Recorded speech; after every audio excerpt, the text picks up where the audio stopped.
Morning. आवाज आ रही है सबको?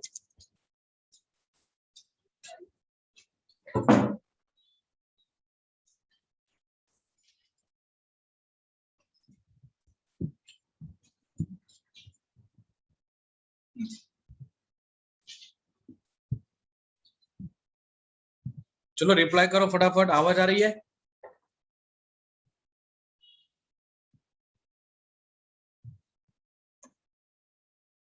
ओके, चलो ठीक है। वो जो हम डिस्कस कर रहे थे सेल ऑर्गेनेल्स, इसमें लास्ट सेल ऑर्गेनेल जो देखा था mitochondria, it is called as a power house of cell. ठीक है, ये माइटोकॉन्ड्रिया का अल्ट्रा स्ट्रक्चर। उसके बाद नेक्स्ट सेल ऑर्गेनेल जो हमने स्टार्ट किया था plastid, which is called as the kitchen of the cell, क्योंकि उसमें फूड का सिंथेसिस होगा। और ये सिर्फ और सिर्फ जो प्लांट्स है और यूग्लिना यूग्लिना ऑर्गेनिज्म है which shows mixotrophic nutrition. If light is available, then it acts as autotroph. If light is not available, it acts as a heterotroph. तो वो भी जब फोटोसिंथेटिक एक्टिविटी करेगा तो उसमें प्लास्टिड प्रेजेंट होगा। ठीक है, उसके बाद फिर ये प्लास्टिड के हमने 3 टाइप डिस्कस किए थे, क्लोरोप्लास्ट, क्रोमोप्लास्ट और ल्यूकोप्लास्ट। तो उसमें से जो क्लोरोप्लास्ट है ये सबसे इंपॉर्टेंट टाइप है प्लास्टिड का। जो प्लांट्स के जो ग्रीन पार्ट्स होते हैं उसमें वो प्रेजेंट होता है, जिसमें ग्रीन और नॉन ग्रीन कलर के पिगमेंट्स रहेंगे। ठीक है, ग्रीन कलर के पिगमेंट जिसको हम सिंपली कहते हैं क्लोरोफिल्स। और क्रोमोप्लास्ट, इसमें सिर्फ और सिर्फ नॉन ग्रीन कलर के पिगमेंट्स होते हैं। तो नॉन ग्रीन कलर के पिगमेंट्स, उनके एग्जांपल्स मैंने आपको बताया था। ज़ैंथोफिल येलो कलर पिगमेंट है, ठीक है, कैरोटीन ऑरेंज कलर पिगमेंट है, लाइकोपीन रेड कलर पिगमेंट है। और उसके बाद है ल्यूकोप्लास्ट, जो प्लास्टिड का एक कलरलेस टाइप है, किसी तरह के पिगमेंट्स उसमें नहीं है, उसका फंक्शन बस ये होगा स्टोरेज ऑफ फूड। ठीक है, फर्दर वो किस टाइप का फूड स्टोर करता है उसके बेसिस पे हमने ये 3 टाइप देखे थे। पहला टाइप है amyloplast that store the starch, second type is aleuroplast which stores the proteins, and third one is elaioplast, it stores the fats और ऑयल्स। ठीक है ना, ये 3 टाइप्स है। अब इसके आगे कंटिन्यू करते हैं। Ultra structure of chloroplast.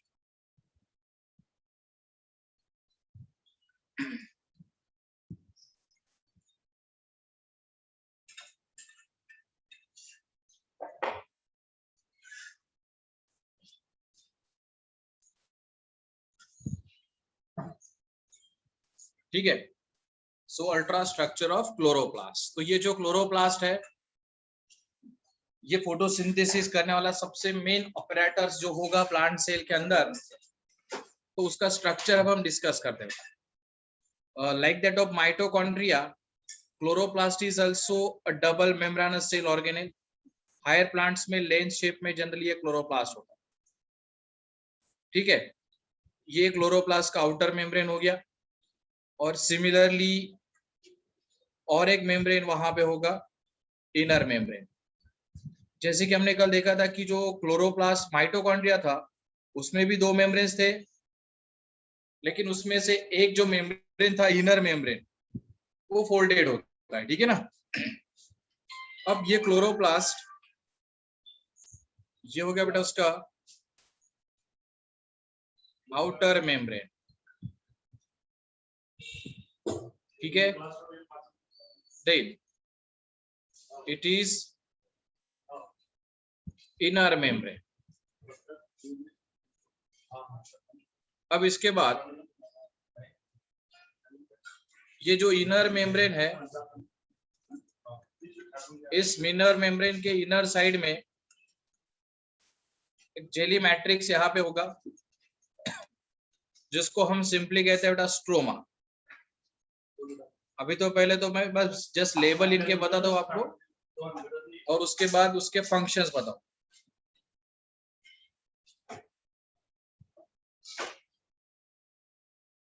Then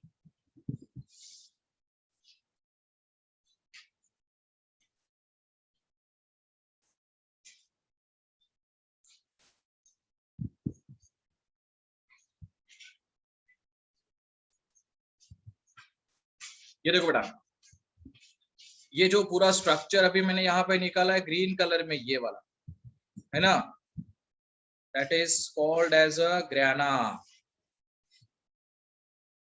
तो उसको मैंने क्या नाम दे दिया बेटा, ग्राना। ठीक है, ग्राना। और इनर मेम्ब्रेन की इनर साइड में जो भी डॉटेड स्ट्रक्चर आपको अभी दिखाई दे रहा है वो लिक्विड पार्ट है क्लोरोप्लास्ट का, that is stroma. Further all the adjacent grana are interconnected to each other once. जितने भी ग्रानास है, ये सभी ग्रानास एक दूसरे को ऐसे कनेक्ट है, देखो।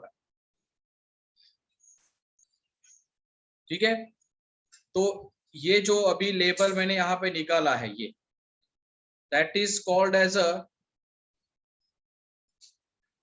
Stroma lamellae. क्या नाम दिया बेटा उसको मैंने, स्ट्रोमा लैमेली। इसी को इंटरग्राना लैमेली भी कहा जाता है। फर्दर अब मैं दो लेबल्स यहाँ पे जो निकालूंगा, जो हमने कल माइटोकॉन्ड्रिया में भी देखे थे, जो प्रोकैरियोट से रिजेंबल करेंगे। ये है राइबोसोम। तो मुझे बता बेटा, प्रोकैरियोट ऑलरेडी हम लोग पढ़ चुके हैं, किस टाइप का राइबोसोम प्रोकैरियोट्स में होगा, 70s और 80s? बताओ, कौन बताएगा फटाफट?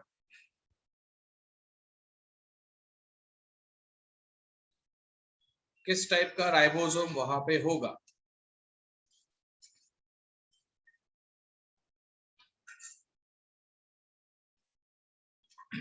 प्रोकैरियोट्स में कौन सा राइबोसोम होगा?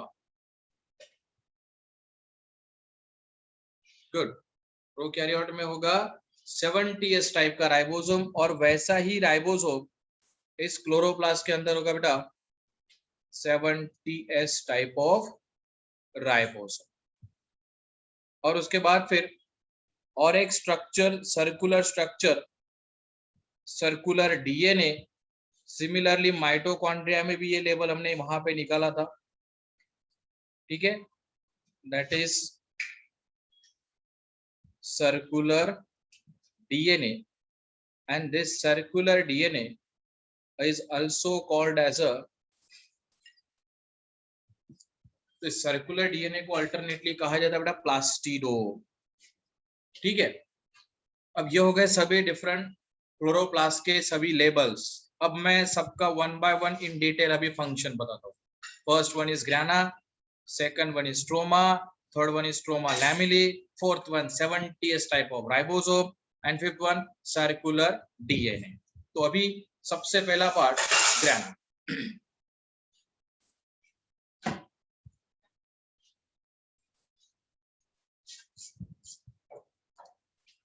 सो ये जो ग्राना है, ग्राना का फंक्शन क्या है बेटा? क्योंकि जो फोटोसिंथेसिस प्रोसेस है जिसमें प्लांट्स फूड सिंथेसाइज करेंगे, तो वो दो स्टेप में होती है। फोटोसिंथेसिस गेट कंप्लीट्स इन 2 डिफरेंट स्टेप्स। दोनों स्टेप में अभी आपको बताता हूँ। First one is light reaction and second one is dark reaction। तो ये दो स्टेप्स होती है बेटा फोटोसिंथेसिस की। ये स्टेप हमें यहाँ पे नहीं, इसके लिए सेपरेट चैप्टर है फोटोसिंथेसिस, उसमें अपन ये डिस्कस करेंगे। अभी बस कौन सी प्रोसेस कहाँ पे होती है वो समझ लो। जो लाइट रिएक्शन है, हाँ, तो ये पहली वाली जो रिएक्शन है इसको लाइट रिएक्शन क्यों कहा जाता है? क्योंकि इसके लिए लाइट मैंडेटरी है, वो रिएक्शन सिर्फ लाइट के प्रेजेंस में होगी, है ना। और सेकंड जो है डार्क रिएक्शन, इसका मतलब ये नहीं कि ये रिएक्शन नाइट टाइम में होगी, डार्क रिएक्शन भी डे टाइम में ही होगी, but it is light independent. ये रिएक्शन होने के लिए लाइट जरूरी नहीं है। ठीक है, ये दो टाइप की रिएक्शन। अब इसमें से ये जो ग्राना है, ग्राना का रोल क्या है बेटा? This ग्राना is a site of, ये ग्राना किसकी साइट है? That is of light reaction. तो ग्राना में सिर्फ कौन सी रिएक्शन होगी बेटा? Light reaction. अब मैं इसकी मैकेनिज्म आपको बताता हूँ कि ग्राना में ही लाइट रिएक्शन क्यों होगी। पहले एक बार स्ट्रक्चर ग्राना का देख लो बेटा। क्लोरोप्लास्ट के अंदर जो ग्रीन कलर स्ट्रक्चर्स आपको दिखाई दे रहा है वो ग्राना है पूरा। ठीक है, अब इस ग्राना में लाइट रिएक्शन क्यों होगी? देखो, सपोज यहाँ पे पूरा वो जो बंडल है ये वाला, ये पूरा स्ट्रक्चर है ग्राना, ठीक है। अब इस ग्राना का जो सिंगल यूनिट है, देखो बेटा, single unit of grana is called as a thylakoid. क्या नाम दिया बेटा उसको मैंने? थाइलैक्वाइड।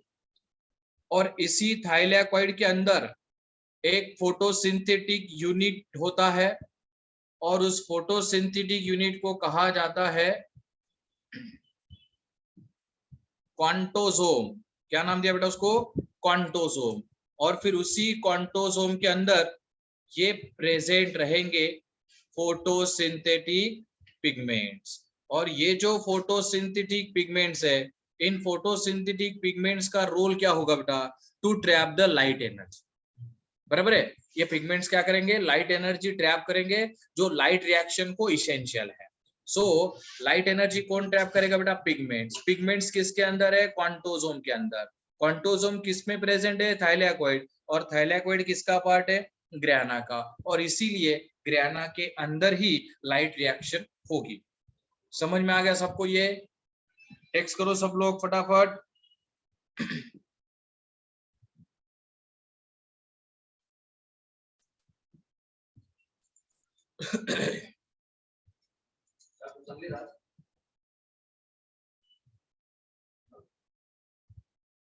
बस 2-3 ही लोग रिप्लाई कर रहे हैं, बाकी लोग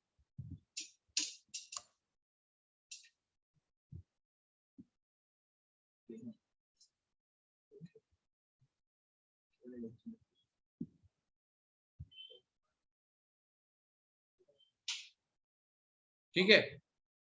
चलो ठीक है, तो ये हो गया बेटा पहला पार्ट ग्राना। अब सेकंड वन, सेकंड जो लेवल है बेटा वो है स्ट्रोमा। ठीक है, ये वाला पार्ट है स्ट्रोमा। तो स्ट्रोमा मतलब पूरे क्लोरोप्लास्ट के अंदर जो मैट्रिक्स होगा, उसी मैट्रिक्स को अपन कहेंगे stroma. So what is the role of stroma? So role of stroma is that it is the site of, इसमें कौन सी रिएक्शन होगी बेटा? Dark reaction. ठीक है, डार्क रिएक्शन जिसको मैंने क्या कहा? Light independent reaction. तो इसके लिए लाइट जरूरी नहीं है, ये एक एंजाइमेटिक प्रोसेस है, इसके लिए एक एंजाइम जरूरी होता है, और वो जो एंजाइम है, उस एंजाइम का नाम है बेटा रुबिस्को। ओके, ये एंजाइम फोटोसिंथेसिस के लिए इंपॉर्टेंट है, और ये सिर्फ और सिर्फ स्ट्रोमा के अंदर रहेगा, और इसी वजह से डार्क रिएक्शन जो है वो स्ट्रोमा के अंदर। Then next one, third level क्या है? देखो बेटा, थर्ड लेवल क्या निकाला हम लोगों ने? Stroma lamellae. सो ये लैमेली मतलब ये एक ट्यूबुलर स्ट्रक्चर है ना? स्ट्रोमा के अंदर जो दोनों ग्रेनास को कनेक्ट कर रहा है, तो ये स्ट्रोमा लैमेली जस्ट दो एडजेसेंट ग्रेनास के बीच का एक ब्रिज है। तो इसका फंक्शन होगा transportation of material between the two grana. दोनों ग्रेनास के बीच में मटेरियल को ट्रांसपोर्ट करना, ये उसका फंक्शन होगा। ठीक है, third one is stroma lamellae. It just helps in transportation of material from one grana to adjacent grana. और उसके बाद फोर्थ जो कंपोनेंट है वो है राइबोसोम।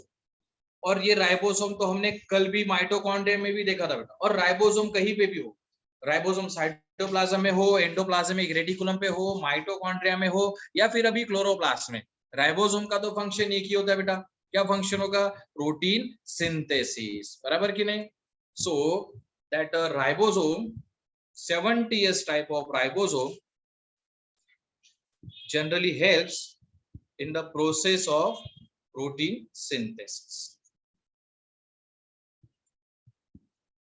और इसके बाद अभी लास्ट में, लास्ट वाला जो स्ट्रक्चर हमने वहां पे निकाला है वो है सर्कुलर डीएनए। ठीक है, तो ये जो सर्कुलर डीएनए है, कल के लेक्चर में भी देखा था बेटा सर्कुलर डीएनए। एक मिनट, ये देखो सर्कुलर डीएनए, ये माइटोकॉन्ड्रिया का स्ट्रक्चर भी आपको दिखाई दे रहा है। और ये सर्कुलर डीएनए का रोल मैंने क्या दिखा था, देखो बेटा, circular DNA helps in semi autonomous self replication, बराबर है। तो यूकैरियोटिक सेल के अंदर माइटोकॉन्ड्रिया और क्लोरोप्लास्ट, ये दो ही ऐसे सेल ऑर्गेनेल है जो खुद का रेप्लिकेशन खुद कर सकते हैं। तो वो खुद का रेप्लिकेशन खुद क्यों कर सकते हैं? क्योंकि उनमें खुद का डीएनए है, ठीक है ना। So that is it helps in semi autonomous self replication. ये हो गए सभी डिफरेंट पार्ट्स क्लोरोप्लास्ट। अब अगला जो सेल ऑर्गेनेल है दैट इज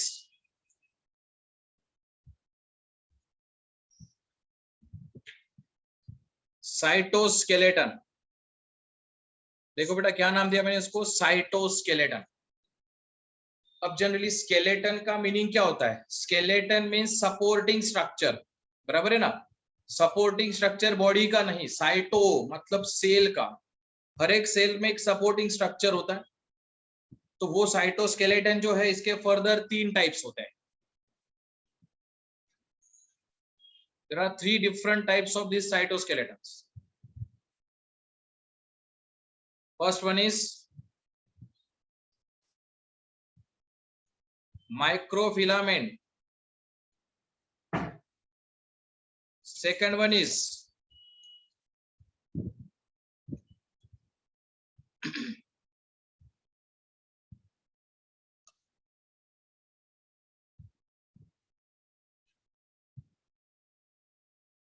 सेकंड जो टाइप है दैट इज इंटरमीडिएट फिलामेंट। और जो थर्ड टाइप होता है बेटा वो है माइक्रोट्यूब्यूल्स, ठीक है। ये है 3 टाइप्स साइटोस्केलेटन के। साइटोस्केलेटन का मीनिंग क्या पता मैंने? Supporting structure inside the cell, मतलब cytoskeleton. Now each cytoskeleton secrete the specialised protein. हर एक साइटोस्केलेटन एक स्पेशल प्रोटीन सीक्रेट करता है बेटा। पहले तो मैं उन प्रोटीन्स के नाम आपको बताता हूं, उसके बाद उसका फंक्शन देखेंगे, ठीक है। लेकिन अब इनको ये नाम जो दिया गया है वो उनके साइज के बेसिस पे। जैसे कि देखो पहला टाइप है micro means small, filament means thread like structure, small thread like structure. Third वाला क्या है बेटा? Microtubule, micro means small tube like structure. और ये दोनों के बीच में है इंटरमीडिएट। दोनों की साइज मतलब ये जो इंटरमीडिएट है दोनों के बीच में इसकी साइज है, मतलब जैसे कि ये जो माइक्रोफिलामेंट है इसकी साइज है 6 to 7 नैनोमीटर। ये जो माइक्रो ट्यूबिल है इसकी साइज होती है बेटा 25 नैनोमीटर। और जो इंटरमीडिएट फिलामेंट है उसकी साइज है 12 नैनोमीटर। देखो इंटरमीडिएट फिलामेंट माइक्रो फिलामेंट से लार्ज हो गया, लेकिन माइक्रो ट्यूबिल से स्मॉल हो गया। तो दोनों के बीच में वो साइज या उसका स्ट्रक्चर जो है वो प्रेजेंट है। अब ये हर एक साइटोस्केलेटन एक स्पेशल प्रोटीन सीक्रेट करता है। वो प्रोटीन्स का नाम मैं आपको बताता हूँ। This microfilament secrets the protein that is called as a actin. Then intermediate filament secretes the protein called keratin, which is also present in our hairs, which give the tensile strength.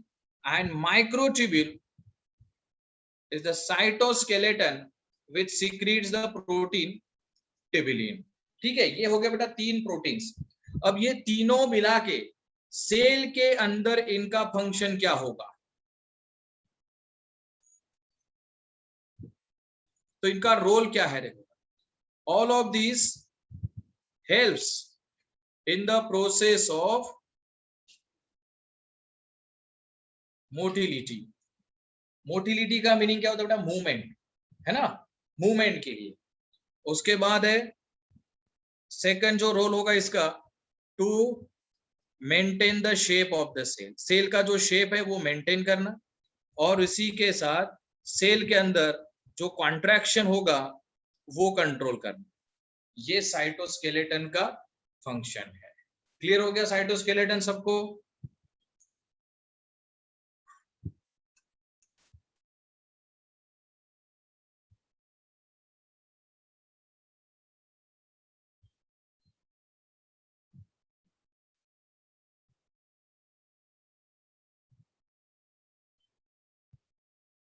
Okay चलो ठीक है, आगे proceed करते हैं। Next one is microbodies.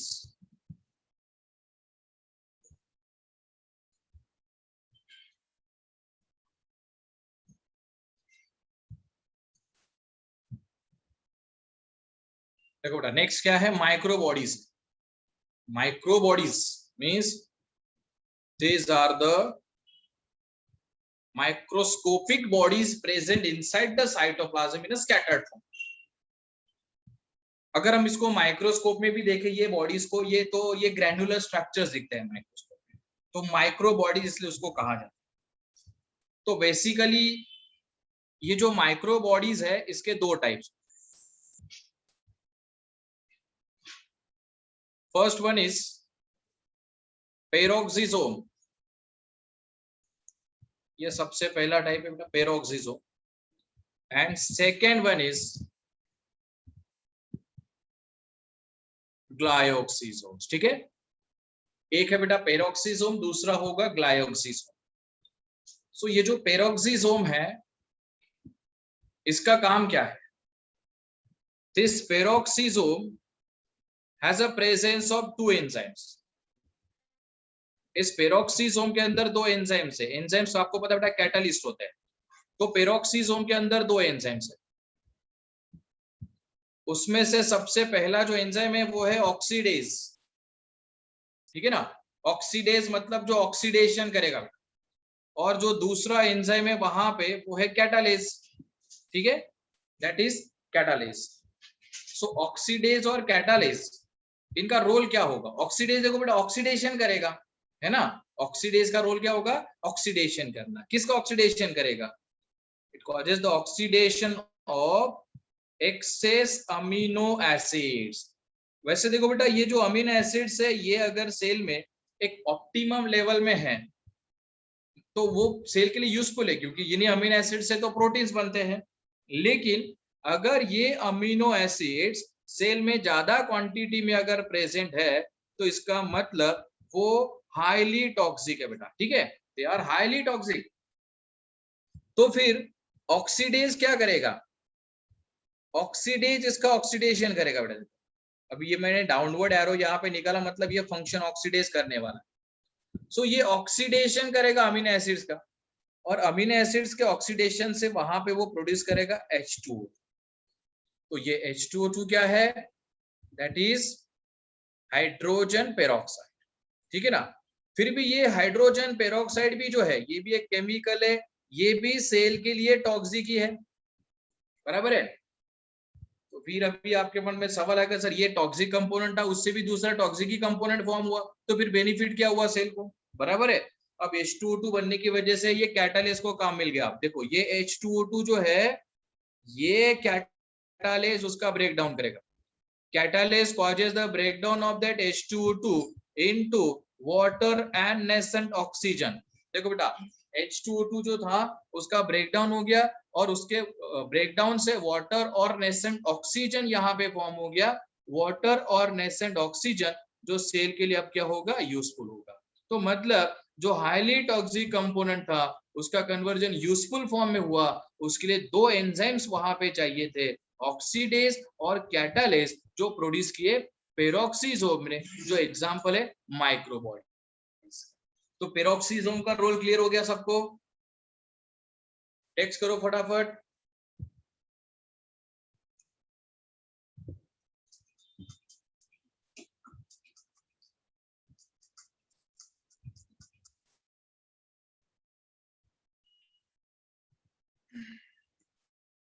ठीक है, अगला जो माइक्रोबॉडी है उसके बारे में डिस्कस कर।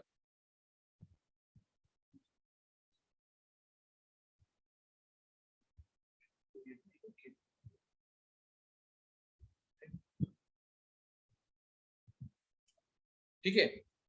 अब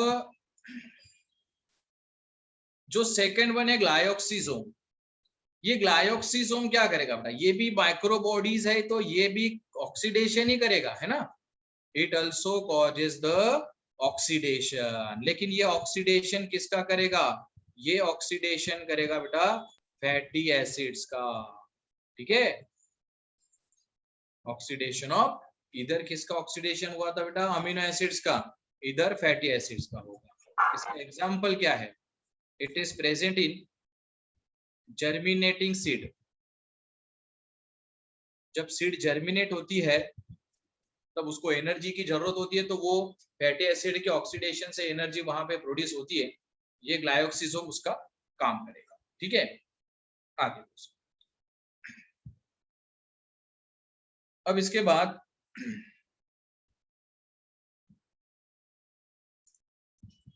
प्लास्टिड के पहले हुआ था अपना माइटोकॉन्ड्रिया, हाँ यूकैरियोटिक सेल का राइबोसोम भी ऑलरेडी हम लोग डिस्कस कर चुके हैं बेटा।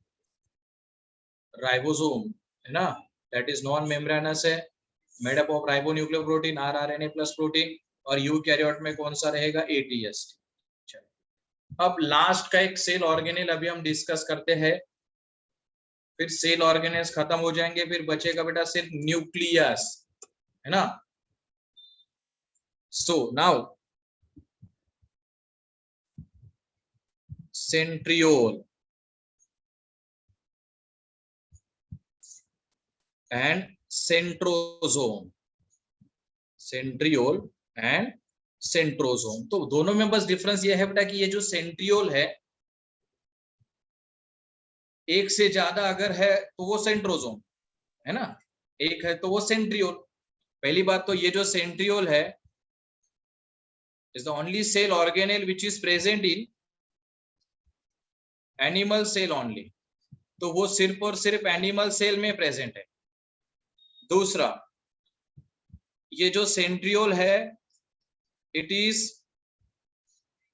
Non membranes organelle. क्या कहा बेटा उसको मैंने, ये नॉन मेम्ब्रेनस ऑर्गेनेल है। तो नॉन मेम्ब्रेनस, किसी तरह का मेम्ब्रेन इसमें नहीं है। जैसे कि अभी हमने माइटोकॉन्ड्रिया और क्लोरोप्लास्ट देखे, उसमें दो मेम्ब्रेन थे बेटा, आउटर मेम्ब्रेन, इनर मेम्ब्रेन। उसके पहले हमने एंडोमेम्ब्रेन सिस्टम के ऑर्गेनेल्स डिस्कस किए, endoplasmic reticulum, Golgi bodies, lysosome, vacuole, सब वो सिंगल मेम्ब्रेन वाले थे। लेकिन ये जो सेंट्रियोल है ये नॉन मेम्ब्रेनस है, किसी तरह का मेम्ब्रेन इसमें नहीं रहेगा। तो ये जो सेंट्रियोल है ये कहां पे प्रेजेंट होता है, so it is present in, तो दो इंपॉर्टेंट साइट्स है उसकी, एक जो है that is the flagella and cilia. तो फ्लैजेला और सीलिया मतलब जो मोटिलिटी ऑर्गन्स होते हैं बेटा यूकैरियोटिक सेल के, मूवमेंट के लिए जो हेल्प करेगा। और दूसरा जो है that is the spindle fibre. तो ये जो स्पिंडल फाइबर है ये एक बहुत इंपॉर्टेंट apparatus है regarding the cell division. Next week में अपन सेल डिवीजन चैप्टर स्टार्ट करने वाले, तो उसमें ये स्पिंडल फाइबर आएगा। तो फ्लैजेला सीलिया जो मोटिलिटी ऑर्गन है, स्पिंडल फाइबर जो सेल डिवीजन के लिए इंपॉर्टेंट है, इन दोनों में ये सेंट्रियोल प्रेजेंट होगा, लेकिन इसकी जो अरेंजमेंट है वो अलग अलग। ये जो फ्लैजेला और सीलिया है इसमें अरेंजमेंट होगी 9+2 arrangement. Okay, there is a 9+2 arrangement of what, microtubules, cytoskeleton का type microtubule.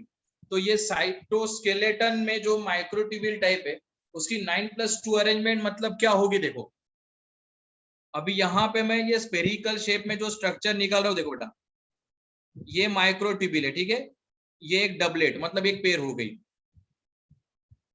Second pair, third one, fourth, fifth, six, 7, 8, 9, ठीक है ना। ये हो गई 9 पेयर्स पेरिफेरली, और सेंटर में 2 माइक्रोट्यूब्यूल्स रहेंगे बेटा। तो ये 9 पेयर पेरिफेरली और 2 पेयर सेंटर में रहेंगे। तो इस अरेंजमेंट को कहा जाता है बेटा 9+2 अरेंजमेंट। ये 9+2 अरेंजमेंट किस में रहेगी, फ्लैजेला और सीलिया के अंदर रहेगी बेटा। और ये जो स्पिंडल फाइबर है, इस स्पिंडल फाइबर में अरेंजमेंट जो होगी वो होती है 9+0 अरेंजमेंट। तो 9+0 अरेंजमेंट मतलब क्या होगा बेटा, बस ये जो पेरीफेरल के जो माइक्रोट्यूब्यूल दिख रहे हैं ना, ये सिर्फ वो पेरीफेरल रहेंगे, उसमें ये सेंटर वाले नहीं रहेंगे। उसमें क्या होगा, सेंट्रल के माइक्रोट्यूब्यूल्स अब्सेंट है। तो आपको ये ध्यान में रखना है कि ये 9+2 अरेंजमेंट कहाँ पे है और 9+0 अरेंजमेंट कहाँ पे है। ये अरेंजमेंट समझ में आ गए सबको?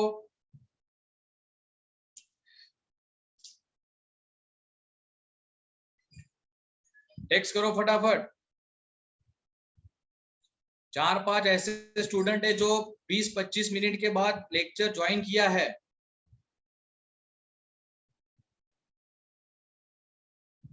चलो ठीक है,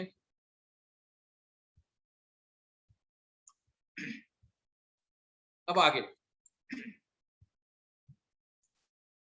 अब सेल ऑर्गेनेल्स तो हो गए बेटा, लेकिन अभी जितने सेल ऑर्गेनेल्स मैंने आपको बताए उनमें ऐसा क्वेश्चन पूछा जाता है कि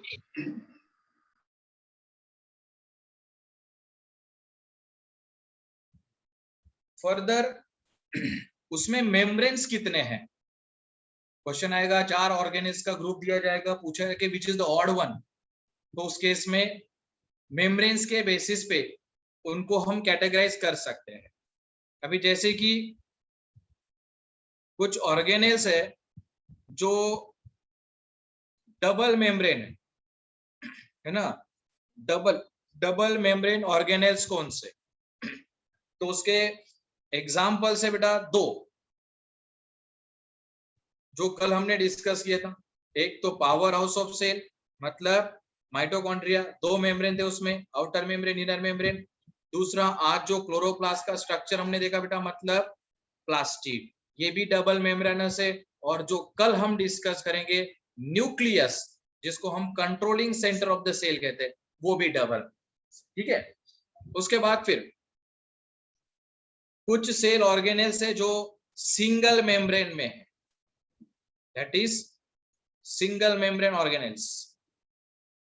तो सिंगल मेम्ब्रेन ऑर्गेनेल्स कौन से रहेंगे, तो उसमें बेटा सभी, सबसे पहले तो एंडोमेम्ब्रेन सिस्टम के चारों एग्जांपल्स उसमें आएंगे। एंडोमेम्ब्रेन सिस्टम के 4 एग्जांपल्स कौन से, जैसे कि पहला एग्जांपल आता है बेटा ER, endoplasmic reticulum, then Golgi bodies, उसके बाद आएगा थर्ड वन लाइसोसोम, उसके बाद फोर्थ वन जो आएगा वो होगा बेटा वैक्यूल। ये हो गए चारों एंडोमेम्ब्रेन सिस्टम के पार्ट। और इन सब के साथ आज हमने जो 2 स्ट्रक्चर्स डिस्कस किए, जैसे कि साइटोस्केलेटन, ये भी सिंगल मेम्ब्रेनस होते हैं, और माइक्रोबॉडीज, ये भी सिंगल मेम्ब्रेनस। और एक लास्ट जो ग्रुप है, कुछ ऑर्गेनेल्स ऐसे हैं जो नॉन मेम्ब्रेनस होंगे। ठीक है, सम ऑर्गेनेल्स आर नॉन मेम्ब्रेनस। तो नॉन मेम्ब्रेन है मतलब किसी तरह का मेम्ब्रेन उनको सेपरेट नहीं करेगा। तो नॉन मेम्ब्रेनस ऑर्गेनेल्स के 3 एग्जांपल्स है। अभी पिछला जो सेल ऑर्गेनेल हमने देखा जो सिर्फ और सिर्फ एनिमल सेल के अंदर प्रेजेंट है, वो है centriole. Second example protein factory, जिसको हम कहते हैं राइबोसोम। और थर्ड, कल न्यूक्लियस के अंदर एक स्ट्रक्चर हम डिस्कस करेंगे, वो स्ट्रक्चर रहेगा बेटा न्यूक्लियोलस। देखो ऊपर मैंने लिखा था न्यूक्लियस, यहाँ पे क्या लिखा मैंने, न्यूक्लियोलस। ठीक है ना, तो ये नॉन मेम्ब्रेनस ऑर्गेनेल में आएगा। अब जितने भी सेल ऑर्गेनेल्स मैंने आपको बताया, उसमें से ऐसा कौन सा ऑर्गेनेल है जिसको अपन कह सकते हैं बेटा ऑर्गेनेल विद इन ऑर्गेनेल।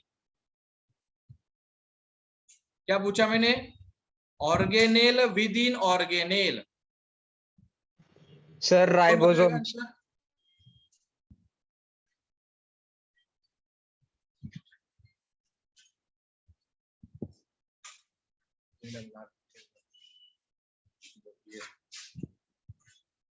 चलो ऑप्शन देता हूं मैं आपको,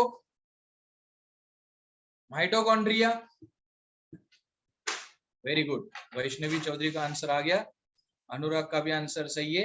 ribosome is the organelle which is organelle within organelle. क्यों, राइबोसोम देखो बेटा माइटोकॉन्ड्रिया के अंदर भी है, तो माइटोकॉन्ड्रिया एक ऑर्गेनेल हो गया, उसके अंदर ये है। राइबोसोम क्लोरोप्लास्ट के अंदर भी है, राइबोसोम एंडोप्लाज्मिक रेटिकुलम के अंदर भी है, बराबर कि नहीं, इसीलिए उसको ऑर्गेनेल विद इन ऑर्गेनेल कहा जाता है। ठीक है, अभी देखो बेटा पूरे सेल ऑर्गेनेल्स अपने कंप्लीट हो गए, अब बचा है सिर्फ न्यूक्लियस। कल के लेक्चर में अपन न्यूक्लियस डिस्कस करेंगे, कल न्यूक्लियस कंप्लीट हो जाएगा, फिर मंडे को आपकी एमसीक्यू टेस्ट होगी इस पूरे चैप्टर पे। क्लियर है सबको? यस और नो? यस ओके, यस चलो फिर यहाँ पे रुकते, बाय। यस्टरडे लेक्चर हाँ मिल जाएगा भाई अबू खान, कल का लेक्चर भी मिल जाएगा, ठीक है।